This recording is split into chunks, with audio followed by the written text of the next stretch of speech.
اهلا بمتابعين رونيتا من كل مكان. اتمنى تكونوا بخير وباحسن حال. موضوع حلقتنا النهارده بنتكلم عن معبد الجميله نفرتاري. طبعا كلنا عارفين ان جميله نفرتاري كانت متجوزه مين من الملوك.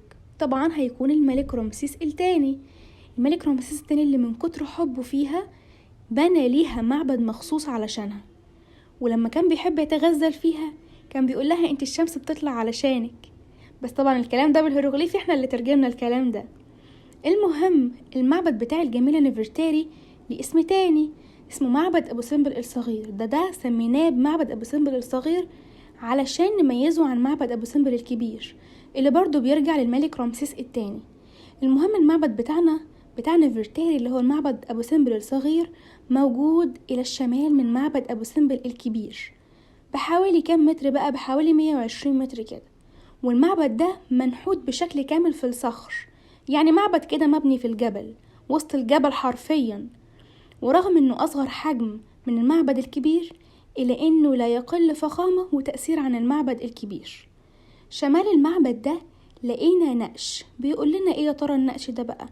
ان اللي اشرف على بناء المعبد ده هو نائب الملك حاكم كوش المسمى بآني، واللي بيرجع أصله لمنطقة إهناسيا عاصمة الإقليم العشرين في الوجه القبلي.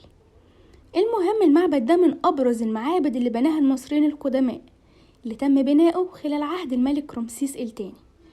بالنسبة لواجهة المعبد زي ما احنا شايفين بتتكون من 6 تماثيل ضخمة جدا على الطبيعة. 4 منهم بتمثل الملك رمسيس الثاني، والاتنين التانيين بيمثلوا الجميلة نفرتاري. التماثيل دي طبعا هي جزء من المدخل الرئيسي للمعبد اللي بتعكس القوة والهيبة الملكية، وبتظهر الملك رمسيس الثاني ونفرتاري في أوضاع كلها هيبة وفخامة. بالنسبة بقى للمعبد فهو مزين برسوم أكتر من روعة بتوضح حياة الجميلة نفرتاري وعبادتها. والمعبد ده بيبرز علاقة الملكة بالآلهة، وأبرز الآلهة دي بتكون الإله حتحور. يعني المعبد ده تخصص أصلا علشان يتم عبادة الإله حتحور فيه. واللي ما يعرفش مين الإله حتحور، هي إلهة الحب والموسيقى والرقص عند المصريين القدماء. بالنسبة لجدران المعبد هي مزينة بمشاهد من الحياة اليومية والأعياد، بالإضافة طبعا لمشاهد من حياتها الشخصية مع زوجها الملك رمسيس الثاني.